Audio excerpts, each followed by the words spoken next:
Elle est rentrée dans la librairie de livres anciens et d'occasion, Lacoste, donc où je travaille avec mon épouse depuis 16 ans, au 45 rue Voltaire à Chinon. Voilà, au carrefour dit du carrefour Le Carrois, qui est le plus ancien carrefour de la ville basse de Chinon, où vous avez un ensemble de maisons classées à pans de bois. Donc vous êtes le bienvenu. Donc, ici sur la droite, on y met des gravures. Alors les pinces à linge, c'est pas parce qu'on les a mis à sécher qu'on les imprime nous-mêmes, c'est simplement que par rapport au fil derrière, c'est le moyen qu'on a trouvé le plus efficace et peut-être un petit peu le plus drôle de pouvoir les présenter, puisqu'elles sont suspendues à un fil. Donc vous pouvez avoir des gravures, par exemple, ça c'est une vue de Chinon, une gravure sur acier de 1846, fait par un artiste, je pense anglais, qui s'appelle Thomas Salom, qui a fait des voyages en France et qui, sur beaucoup de régions, a publié des recueils de gravures. Vous pouvez avoir aussi des illustrations, là ce sont des fleurs, imprimées en chromolithographie. La chromolithographie, ce sont la lithographie en couleur. Un procédé qui a été mis au point en 1840, je crois, par Engelmann. Procédé assez complexe, où avant la lithographie qui était en noir et blanc, on a pu la faire en couleur. Ce qui a provoqué un formidable essor de petits livres religieux qu'on décorait de chromolithographie sous forme de frises ou d'illustrations en pleine page dans l'esprit médiéval. Des gravures du XVIIIe siècle, donc là ce sont des gravures de Nicolas Robert, donc des oiseaux. Là vous avez un très beau travail en chromolithographie de Pillard Verneuil, qui était un élève de Grasset. Grasset, c'est un grand maître de l'Art Nouveau dans la veine des Muchas. Et ici, c'est une passion très française. Nous proposons toujours une centaine de livres des éditions La Pléiade Gallimard, qui a l'étrangeté d'être aujourd'hui acheté par des gens qui aiment lire, mais aussi par l'idée que, quelque part, posséder beaucoup de Pléiades leur permettrait de projeter un statut social de grand érudit, voire même, comme neuf, ça coûte entre 70 et 90 euros le volume, une certaine forme de réussite dans la vie. Pour autant, quand Gallimard crée la collection La Pléiade, il veut faire ce qui est bien réel. Pour les étudiants parisiens en lettres, il veut mettre le maximum de contenu dans le minimum de volume au meilleur prix. Et même aujourd'hui, quelqu'un qui achète une édition de la Pléiade, s'il veut acheter le même nombre de textes en édition de poche, les éditions de poche vont lui coûter plus cher. Donc en fait, les éditions La Pléiade, c'est de chez Gallimard, c'est le super livre de poche. Je fais un petit peu le tour. Bon, encore des beaux-arts. Ici, on va trouver de la littérature du 19e siècle. On va trouver ici un rayon entièrement dédié à Balzac. Balzac est aussi, même s'il avait une vie double entre la région parisienne et la Touraine, c'est un Tourangeau, puisque à Saché, à côté d'Azay-le-Rideau, à 40 km de Chinon, vous avez un musée Balzac, donc installé dans une maison où il a vécu, donc qui aujourd'hui fait partie du réseau des maisons d'écrivains. On y trouve différents petits thèmes, bon là tout ce qui touche au compagnonnage. Le compagnonnage a toujours été assez vif en Touraine, parce que c'était une terre où on a construit du bâti, avec une certaine noblesse, des châteaux, des manoirs. Donc c'était un endroit où il y avait l'exercice de ces métiers-là et une réelle capacité de formation. Donc la Touraine, c'est un endroit où le compagnonnage est important. Et nous avons à Tours un très beau musée du compagnonnage qui a été fondé par Roger Lecoté, lui-même compagnon, qui a été un des premiers historiens du compagnonnage, donc qui a amassé des documents, qui a amassé des chefs-d'œuvre. Et à Tours, vous avez un superbe musée du compagnonnage. On va trouver là du livre d'histoire, d'occasion. Donc beaucoup de choses qui vont toucher au Moyen-Âge. Naturellement, comme le Tour de France, on a la régionale de l'étape, Jeanne d'Arc, donc qui est passée tout près d'ici, puisqu'on se trouve au pied du château et à 20 mètres de la rue Jeanne d'Arc qu'elle a emprunté pour aller à la forteresse de Chinon, où elle a reconnu Charles VII. Toujours un petit peu de sciences sociales, de philosophie, de psy, voilà, enfin là, c'est un petit peu un mélange. Ici, on y met toujours une collection de livres de l'édition Bouquin, de l'éditeur Bouquin, la collection Bouquin, voilà. Donc, qui propose de la littérature d'occasion qu'on espère être de qualité et d'intérêt. Ensuite, on est toujours sur de l'histoire. Donc là, histoire plutôt ancienne, Ancien Régime, Moyen-Âge, 17e, 18e. Là, on va être plus sur l'histoire contemporaine. Donc histoire 20e. Voilà. On va trouver ici un petit peu de poésie. Et là, un grand panneau de littérature d'occasion avec des collections de chez Actes Sud, de chez Seuil, de chez Christian Bourgeois, de chez Gallimard. Donc c'est un petit peu la partie livre d'occasion qui permet de proposer des livres en bon état à du lecteur qui ne s'attache pas forcément au côté bibliophile, mais qui aime des livres un peu sélectionnés en bon état.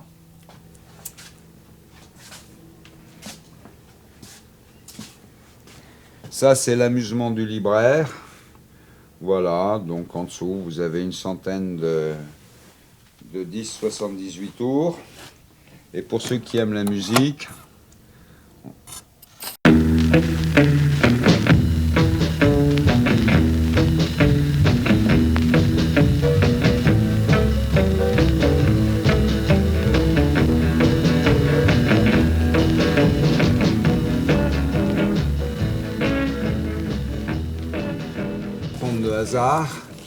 c'est de temps en temps proposer quelque chose qui est à la fois du livre, mais avec des particularismes. Alors, Crépat, Strauss et Fils, qui est-ce?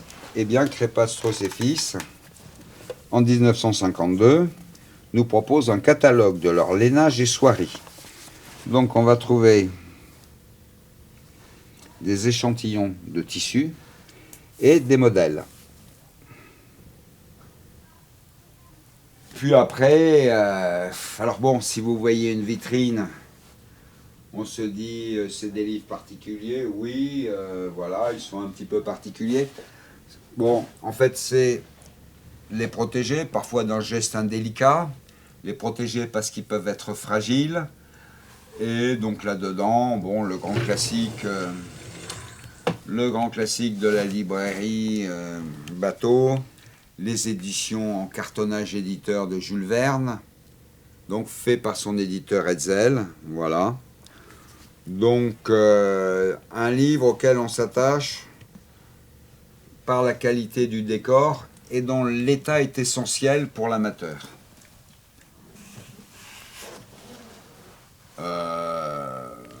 Des choses comme ça. Tenez, qu'est-ce que c'est ça? Voilà.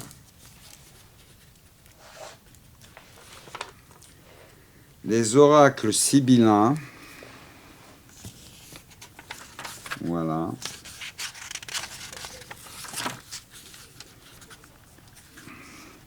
Ou la suite des souvenirs prophétiques ornés de gravures par Mademoiselle Lenormand, auteur de la Sibylle ou tombeau de Louis XVI.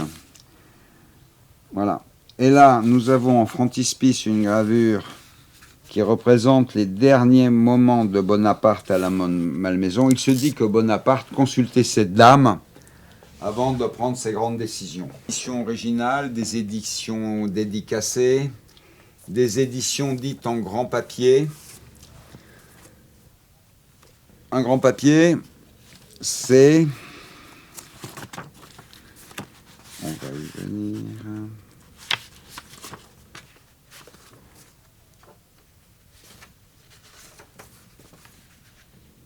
Voilà. Il a été tiré de cet ouvrage 15 exemplaires sur Hollande, numérotés de 15 à 15, 20 exemplaires sur Velin. Voilà. Ce sont, lorsqu'on va éditer ce livre pour la première fois, l'édition originale, on va en éditer un certain nombre au début sur des papiers de luxe. Voilà. Et parfois, ils peuvent être nominatifs, puisque celui-ci a été imprimé spécialement pour Monsieur le Général Weygand, que ceux comme moi qui ont fait la guerre 39-45 connaissent bien. Ouverte, où j'aime l'idée de poser des livres qui ont un petit quelque chose, voilà, ça peut toucher les arts, ça peut toucher un petit texte d'Oscar Wilde qu'on voit très peu, un petit écrit d'Auguste Le Breton, pour qui se met dans la veine de Simonin, de José Giovanni ou d'Alphonse Boudard, de ces petits voyous. Le plus illustre a été Jean Genet, qui avait un vrai talent littéraire, qui les a souvent permis de changer de vie après quelques aventures judiciaires. Voilà. On va trouver là-haut des livres d'histoire, donc des livres début 20e, imprimés au 19e, voire un petit peu au 18e. Qui concernait l'Ancien Régime, la période révolutionnaire, l'Empire. Il y a toujours une certaine fascination des Français pour Napoléon Bonaparte. Voilà. Ensuite, le rayon gastronomie-œnologie, tout à fait essentiel à la nourriture du corps après avoir satisfait à celle de l'esprit. En bas, là, j'ai eu l'occasion d'acheter des livres d'égyptologie. Les gens qui m'ont vendu ces livres ont vécu au Caire. Et donc, tous ces livres-là ont été reliés en Égypte, plutôt bien. Donc pour l'essentiel, c'est des publications de l'Institut français d'archéologie orientale du Caire. D'accord. Donc des livres très spécialisés autour des pyramides et de l'archéologie égyptienne. Là, ce qu'on appelle voyage, donc on peut y trouver une histoire de l'Algérie, des livres qui concernent la Polynésie, voilà, tout ce qui va toucher les pays du monde. Le livre de voyage a toujours fait rêver. Il y a de très grands livres de voyage, les grandes relations de nos explorateurs, Bougainville, La Pérouse, etc., ont donné lieu à des superbes publications, puisque c'était une époque où le voyage s'accompagnait d'une expédition scientifique. Donc, outre les textes, on ramenait des albums de dessins sur le patrimoine et l'archéologie des lieux, sur sa faune, sur sa flore, voilà. C'était du temps où la campagne d'Égypte a donné lieu à une publication mythique. Donc là, essentiellement, on va dire le régionalisme de la Touraine et des départements circonvoisins. Bon voilà, de là on va aller jusque dans le Loir-et-Cher, l'Anjou, un petit peu le Poitou. Donc des ouvrages qui traitent principalement de l'histoire locale sous toutes ses formes, c'est-à-dire la pure histoire d'érudition, l'histoire du patrimoine, l'histoire de son folklore, à travers les contes et légendes, qui sont un véritable outil d'intérêt, les contes et légendes, le folklore, raconte beaucoup de choses, au-delà de l'aspect souvent un peu superficiel. Ce sont des moyens d'entretenir l'identité d'une région, y compris avant le christianisme, puisqu'on a des restitutions dans les contes et légendes de pratiques que certains appellent païennes, qui sont un moyen de faire survivre, à travers cette transmission, une identité propre, antérieure souvent à la religion chrétienne. D'accord. J'aime l'idée de poser des livres qui ont un petit quelque chose, voilà, ça peut toucher les arts, ça peut toucher un petit texte d'Oscar Wilde qu'on voit très peu, un petit écrit d'Auguste Le Breton, pour qui se met dans la veine de Simonin, de José Giovanni ou d'Alphonse Boudard, de ces petits voyous. Le plus illustre a été Jean Genet, qui avait un vrai talent littéraire, qui les a souvent permis de changer de vie après quelques aventures judiciaires. Voilà. Plutôt sympa et que j'aime bien. Qui sont